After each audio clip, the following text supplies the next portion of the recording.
Mikononi mwangu na gazeti Mwananchi lenye habari iliyopewa kipaumbele ni Malechela atoa kauli nzito kuhusu amani, asema haipaswi kuchezewa kwa sababu haina bei, agusia yanayoendelea kuhusu uchaguzi mkuu wa Oktoba 29 na utendaji wa Rais Samia, anaja tatizo la ajira kwa vijana na haja ya ujenzi wa Tanzania mpya. Habari katika ukurasa wa pili wa gazeti hili.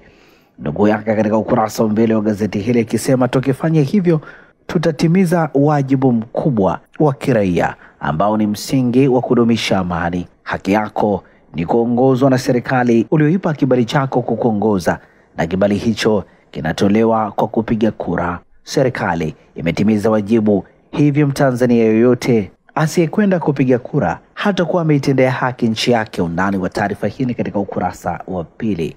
Wagombea urais wagawana viwanja kufunga kampeni, habari katika ukurasa wa 4. Rekodi mpya CAF Tanzania yaingiza wababe wanne, habari katika ukurasa wa 14.